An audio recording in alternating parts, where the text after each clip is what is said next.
ಜಿಲ್ಲಾ ಉಸ್ತುವಾರಿ ಸಚಿವರು ಕರೂರು ಕೈಗಾರಿಕಾ ಪ್ರದೇಶದಲ್ಲಿ ಖಾಸಗಿ ಕಂಪನಿಗೆ ನಿಯಮ ಬಾಹಿರವಾಗಿ ಜಮೀನು ಮಂಜೂರು ಮಾಡಿದ್ದಾರೆ ಎಂದು ಬಿಜೆಪಿಯ ಮಾಜಿ ಜಿಲ್ಲಾಧ್ಯಕ್ಷ ಯಶವಂತರಾವ್ ಜಾಧವ್ ಗಂಭೀರವಾಗಿ ಆರೋಪಿಸಿದರು.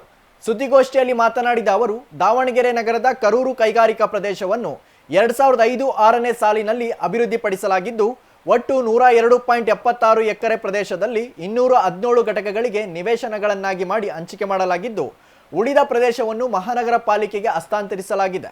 ಈ ನಡುವೆ ನಿವೇಶನ ಸಂಖ್ಯೆ 68D ರಲ್ಲಿನ 1.50 ಎಕರೆ ಜಮೀನನ್ನು ಖಾಸಗಿ ಕಂಪನಿಯಾದ MEHPC ಎಕೋ ರಿಸೈಕ್ಲರ್ಸ್ ಹೆಸರಿನಲ್ಲಿ 15 ಕೋಟಿ ಬೆಲೆ ಬಾಳುವ ಜಮೀನನ್ನು ಕೇವಲ 1,13,00,000ಕ್ಕೆ ನಿಯಮಬಾಹಿರವಾಗಿ ಜಿಲ್ಲಾ ಉಸ್ತುವಾರಿ ಸಚಿವರು ಹಾಗೂ ಸಂಸದರು ಹಂಚಿಕೆ ಮಾಡಿ ಜಿಲ್ಲೆಯ ಜನತೆಗೆ ದ್ರೋಹ ಮಾಡಿದ್ದಾರೆ ಎಂದು ಅಸಮಾಧಾನ ವ್ಯಕ್ತಪಡಿಸಿದರು.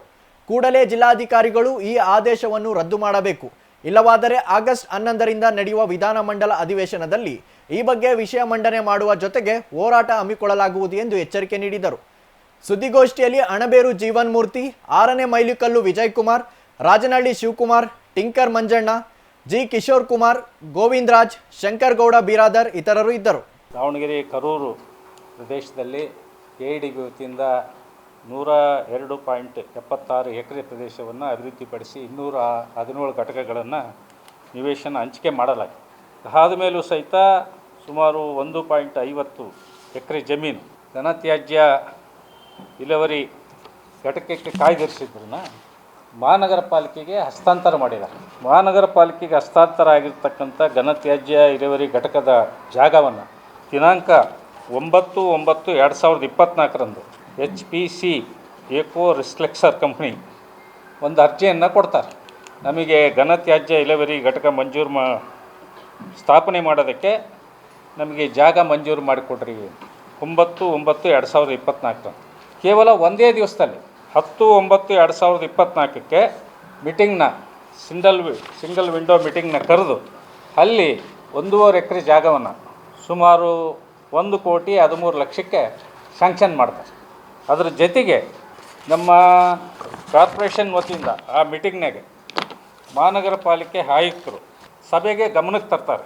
ಈ ರೀತಿ ಘನತ್ಯಾಜ್ಯ ಚರ್ಚಿಸಲಾಗಿ ಕೆಇಡಿಬಿ ವತಿಯಿಂದ ಕಾಯ್ದಿರಿಸಿದ ನಿವೇಶನ ಹಂಚಿಕೆ ಮಾಡುವ ಬಗ್ಗೆ ಸಭೆಯಲ್ಲಿ ಚರ್ಚಿಸಲಾಯಿತು. ಆಯುಕ್ತರು ಮಹಾನಗರ ಪಾಲಿಕೆ ದಾವಣಗೆರೆಯವರು ಮಾತನಾಡಿ, ವೇಸ್ಟ್ ಮ್ಯಾನೇಜ್ಮೆಂಟ್ ಚಟುವಟಿಕೆ ಕರೂರು ಕೈಗಾರಿಕಾ ಪ್ರದೇಶ ಕೆಇಡಿಬಿ ವತಿಯಿಂದ ಕಾಯ್ದಿರಿಸಿದ ನಿವೇಶನವನ್ನು ಮಹಾನಗರ ಪಾಲಿಕೆಗೆ ಹಸ್ತಾಂತರ ಮಾಡಿರುವುದಾಗಿ ಮತ್ತು ಸರ್ಕಾರದ ವತಿಯಿಂದ ಸದರಿ ನಿವೇಶನ ಯಂತ್ರೋಪಕರಣಗಳನ್ನು ಅಳವಡಿಕೆ ಟೆಂಡರ್ ಪ್ರಕ್ರಿಯೆಯಲ್ಲಿ ಇರುವುದರಿಂದ ಸಭೆಗೆ ತಿಳಿಸಿದರು. 1.5 ಎಕರೆ ಜಾಗ ಇದನ್ನು ಆಲ್ರೆಡಿ ಮಹಾನಗರ ಪಾಲಿಕೆಗೆ ಹ್ಯಾಂಡ್ ಓವರ್ ಮಾಡಿದ್ದಾರೆ. ಏನು ಅವಕ್ಕೆ ಮಿಷನರಿ ಬೇಕೋ ಅದಕ್ಕೆ ಟೆಂಡರ್ ಕರೆದಿದ್ದಾರೆ. ಆದರೂ ಸಹ ಅದನ್ನು ಸಬ್ಜೆಕ್ಟನ್ನು ತೆಗೆದುಕೊಂಡು ಮೀಟಿಂಗ್ನಲ್ಲಿ ಪಾಸ್ ಮಾಡಿ ಪ್ರೈವೇಟ್ ಕಂಪ್ನಿಗೆ 1.5 ಎಕರೆ ಜಾಗನ ಅಲಾಟ್ ಮಾಡ್ತಾರೆ ಒಂದೇ ದಿವಸದಾಗೆ. ಸರ್, ಅದನ್ನೇ ನಾನು ಹೇಳ್ತಾ ಇರೋದು. ಈಗ ಅಂಥವು ಕೇಸ್ಗಳು ಇದ್ದಾಗೂ ಸಹಿತ ಅವರೆಲ್ಲ ಏನೇನು ಅವ್ರ ಹಸ್ತ ಎಲ್ಲಿವರೆಗೂ ಕೈ ಚಾಚಿದ್ದಾರೆ ಅಂತ ನಿಮಗೂ ಗೊತ್ತೈತಿ, ನಮಗೂ ಗೊತ್ತೈತಿ. ಅದಕ್ಕೆ ನಾವೇನು ಎದುರಿ ಸುಮ್ಮನೆ ಕುಂದ್ರ ಜನ ನಾವಲ್ಲ. ನಾನು ಹೇಳೋದು ಇರ್ಬೋದು, ಅವ್ರಿಗೆ ಪ್ರಭಾವ ಭಾಳ ಇರ್ಬೋದು, ಬೇರೆ ಬೇರೆ ಅವರಿಗೆ ಶಕ್ತಿ ಇರ್ಬೋದು. ಈಗ ಜನಕ್ಕಂತೂ ಗೊತ್ತಾಗ್ತಾಯ್ತಾ, ಕಾನೂನಿನಲ್ಲಿ ಅವ್ರು ಏನೋ ಮಾಡಿ ತಪ್ಸ್ಕೊಂಡಿರ್ಬೋದು. ಒಂದಲ್ಲ ಒಂದು ದಿವಸ ಅದಕ್ಕೂ ಬರ್ತದೆ ಅಂತ್ಯ. ನಾನು ಹೇಳೋದು ಇವತ್ತು ಎಂತೆಂಥ ಪ್ರಭಾವ ವ್ಯಕ್ತಿಗಳು ಏನೇನಾಗಿದ್ದಾರೆ ಅಂತ ನಿಮಗೆಲ್ಲ ಗೊತ್ತಾಗಿದೆ ಈ 2 ದಿವಸದೊಳಗೆ. ಅದರಿಂದ ಒಂದಲ್ಲ ಒಂದು ದಿವಸ ಅವ್ರಿಗೂ ಬರ್ತೈತಿ. ಅದು ಸ್ವಲ್ಪ ದಿವಸ ಲೇಟ್ ಆಗ್ತದೆ ಅಷ್ಟೇ. ಅದರಿಂದ ನಾವು ಧೃತಿಗೆಡ ಅಂಥದ್ದಿಲ್ಲ, ಹಿಂದಕ್ಕೆ ಸರಿ ಅಂತ ಪ್ರಶ್ನೆಯೂ ಇಲ್ಲ. ನಮ್ಮ ಹೋರಾಟ ನಿರಂತರವಾಗಿರ್ತೈತಿ. ಜನತೆಗೆ ಸತ್ಯ ತಿಳಿಸ್ತೀವಿ ನಾವು. ನೀವಂತೂ ಬರಿತೀರಾ, ಜನತೆಗಂತೂ ಗೊತ್ತಾಕತ್ತ ಇದ್ರಾಗ ಏನೇನು ಗೋಲ್ಮಾಲ್ ಆಗೈತಿ ಅಂತಂದೇಳಿ. ಕಣ್ಣಿಗೆ ಕಾಣಂಗೈತಲ್ರಿ ಇದು. ಇದ್ರಾಗ ಯಾವುದು ಸಹಿತ ಮುಚ್ಚು ಮರಿ ಅಥವಾ ಏನಪ್ಪ ಯಶವಂತರಾವ್ ಅವ್ರ ವಿರುದ್ಧ ಚುನಾವಣೆ ನಿಲ್ತಾನೆ ಅದಕ್ಕೆ ದ್ವೇಷಕ್ಕಾಗಲೆಲ್ಲ ಬಂದು ಪ್ರಶ್ನೆ ಮಾಡ್ತಾನೆ ಅನ್ನಂಗೂ ಇಲ್ಲ. ಕಾನೂನಿನಲ್ಲಿ ಏನು ಬೇಕಾ ನಿಮಗೆ ಮಾಹಿತಿ, ಆ ಮಾಹಿತಿ ಎಲ್ಲ ಕೊಟ್ಟಿದ್ದೀನಿ.